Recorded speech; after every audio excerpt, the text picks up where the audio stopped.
Everyone, welcome back to my channel. आज हम BEd का एक बहुत इंपॉर्टेंट टॉपिक डिस्कस करने वाले हैं, that is annual examination system. ये टॉपिक इवैल्यूएशन एंड एजुकेशन से रिलेटेड है और एग्जाम्स में फ्रीक्वेंटली पूछा जाता है। सो वीडियो को एंड तक जरूर देखना, क्योंकि मैं आपको इस टॉपिक को बिल्कुल सिंपल एंड इजी लैंग्वेज में एक्सप्लेन करने वाली हूँ। सो बच्चे, सबसे पहले तो बात करते हैं कि आपने अपनी यूनिवर्सिटीज वगैरह में देखा होगा, कई यूनिवर्सिटीज में स्टूडेंट्स का जो रिजल्ट होता है सिर्फ साल के एंड में होने वाले एग्जाम पे डिपेंड करता है।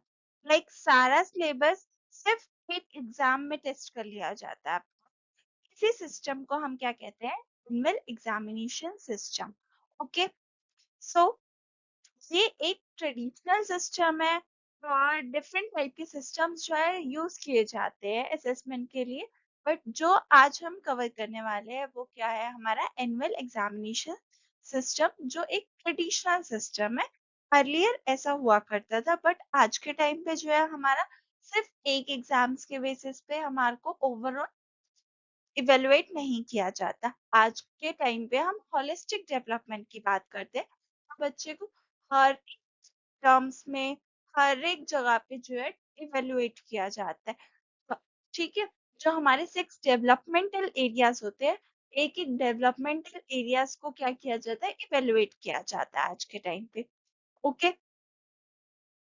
सो बच्चे, सबसे पहले समझते हैं कि एनुअल एग्जामिनेशन सिस्टम होता क्या है? एनुअल एग्जामिनेशन सिस्टम ऐसा सिस्टम है जिसमें स्टूडेंट्स का इवैल्यूएशन एकेडमिक ईयर के एंड में किया जाता है at the end of the academic year. System में साल भर क्या होती है, बच्चा पढ़ता है, पूरा सिलेबस कवर होता है। लास्ट में क्या होता है, आपका जब टेस्ट होता है, एक एग्जाम होता है, उसके बेसिस पे जो है बच्चे का रिजल्ट क्या करता है, डिसाइड करता है फाइनल एग्जामिनेशंस के बेसिस पे।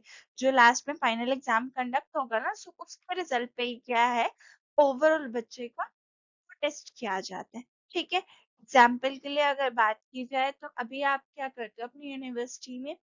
आपका एडमिशन होता है अराउंड जून के बाद होने स्टार्ट हो जाते हैं ना। सो बच्चे, तो जब आपका एडमिशन हो जाता है, from the very first day to the last day आपको क्या किया जाता है? आपका सिलेबस कवर किया जाता है। और जो बिल्कुल लास्ट में आपका जून मई, इन मंथ्स में क्या होते हैं? एग्जाम्स कंडक्ट होते हैं। तो इस यही क्या है आपका एनुअल एग्जाम होता है। उसी के बेसिस पे बच्चे आपको क्या दिए जाते हैं? मार्क्स दिए जाते हैं फाइनल रिजल्ट पर आपका। ठीक है? डेफिनेशन की बात की जाए तो annual examination system is the method of evaluation in which students are assessed at the end of the academic year through a single comprehensive examination. Okay? तो डेफिनेशन को लिख लो, नोट डाउन करो, याद कर लो। एग्जाम्स पॉइंट ऑफ व्यू के लिए बहुत important है। जब भी आप अपने आंसर्स प्रेजेंट करो, तो फ्लो चार्ट्स दो, पॉइंटर्स बनाओ अच्छे से, डेफिनेशंस वगैरह प्रोवाइड करो। ओके? अब चलते हैं हमारे फीचर्स पे। सो फीचर्स क्या कहते हैं कि ये आपको डेफिनेशन से ही कवर हो जाएगा। आपका साल में सिर्फ एक ही बार एग्जाम कंडक्ट किया जाएगा, पूरा सिलेबस कवर किया जाएगा उसी के अंदर। एंड जो रिजल्ट है फाइनल एग्जाम्स पर डिपेंड करेगा। कंटिन्यूअस असेसमेंट नहीं होगा, रेगुलरली असेसमेंट नहीं किया जाएगा, मींस कंटिन्यूअस असेसमेंट। और जो हमारा इवेल्युएशन रहता है वो भी क्या रहता है? टीचर सेंटर्ड रहता है। ठीक है? फिर इसके एडवांटेजेस क्या होते हैं? इजीली स्कूल्स ऑर्गेनाइज कर सकती है। ऑर्गेनाइज करने से बहुत सिंपल होता है, इजी टू कंडक्ट होता है। और फिर सेकंड आता है कि सेव्स टाइम। टाइम बचता है कि आपको बार-बार क्वेश्चन पेपर सेट नहीं करना पड़ता, बच्चों को इवैल्यूएट करना नहीं पड़ता। सो ये क्या करता है? टाइम को भी सेव करता है। और लेस फ्रीक्वेंट एग्जामिनेशंस होते हैं। स्टूडेंट को बार-बार एग्जाम नहीं देने पड़ते हैं। More time for teaching. बच्चों, जो टीचर्स होते हैं, तो टीचर्स को पढ़ाने के लिए भी क्या ज़्यादा टाइम मिल जाता है। और इसका इवैल्यूएशन प्रोसेस जो है बिल्कुल सिंपल रहता है, बिकॉज़ चेकिंग और जो रिजल्ट बनाना होता है वो बहुत ईज़ी रहता है इसके अंदर। ओके? फिर आते हैं हम अपने डिसएडवांटेजेस पे। सो इसके कुछ डिसएडवांटेजेस भी होते हैं, लाइक बच्चों के ऊपर स्ट्रेस ज़्यादा रहता है। तो क्रिएट्स एग्जाम स्ट्रेस। एक ही एग्जाम पे जो है आपका ओवरऑल रिजल्ट डिपेंड करेगा, तो ऑफ कोर्स ही बात है कि बच्चों में स्ट्रेस तो रहेगा रहेगा। कोई भी कंटिन्यूसली असेसमेंट नहीं किया जाता, स्टूडेंट्स की प्रोग्रेस को ओवरऑल पूरे साल भर में इवेलुएट नहीं किया जाता। एट द एंड आपका सिर्फ टेस्ट होते हैं। encourages rote learning। So students last time पर रट्टा लगाने लग जाते हैं, रोट लर्निंग करते हैं, उनके कंसेप्ट वगैरह इतने क्लियर नहीं होते हैं। Ignores individual differences. तो इसके अंदर टीचर क्या करता है कि बच्चे को पढ़ा ही रहा होता है। हर बच्चे की जो नीड होती है वो अलग अलग होती है, जो लर्निंग फेज होता है सभी का अलग होता है। लेकिन जो एनुअल एग्जामिनेशन सिस्टम है ये बिल्कुल सेम चलता है। सो ये जो बच्चों के इंडिविजुअल डिफरेंसेस होते हैं उसको बिल्कुल इग्नोर करके चलता है, ठीक है। फिर लास्ट हमारा आता है लर्निंग गैप्स रिमेन्स अननोटिस्ड। जो वीकनेस होती है वो टाइमली बच्चों के आइडेंटिफाई नहीं हो पाती है, बिकॉज इसके अंदर कंटिन्यूस असेसमेंट नहीं होता है।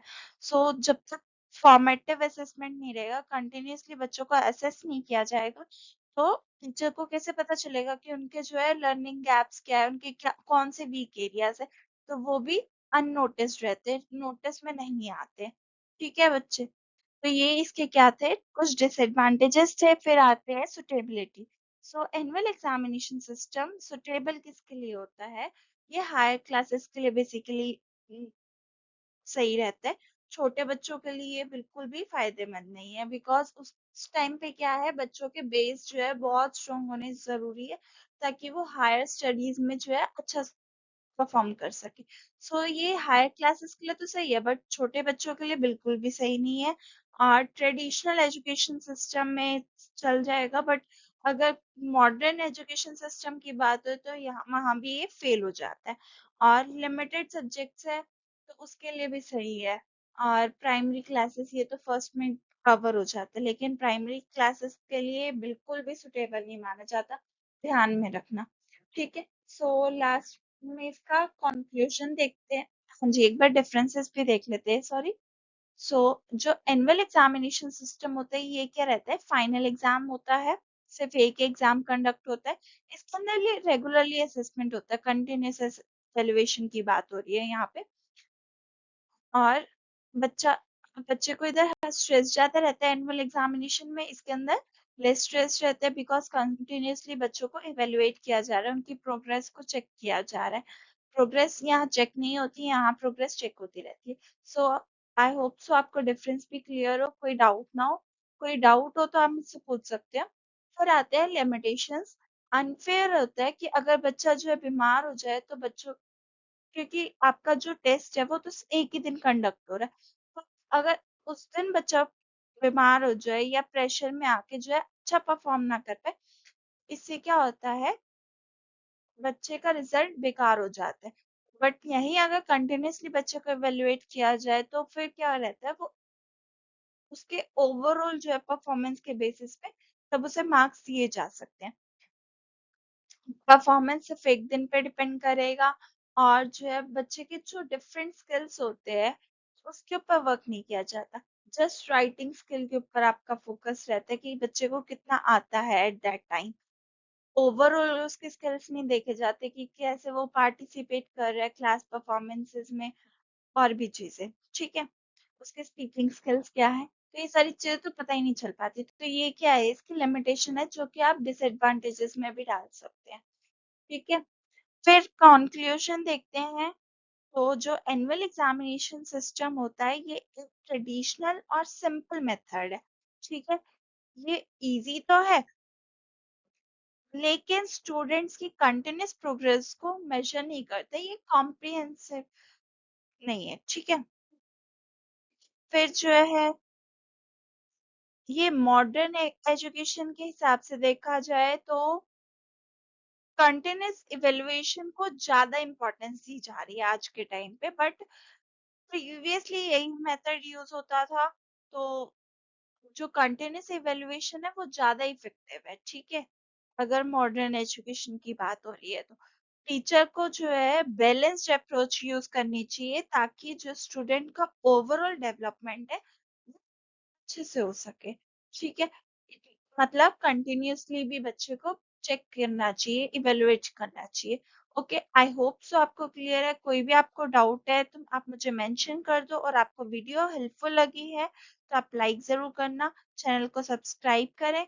ठीक है, thank you for watching, see you in next video, bye bye.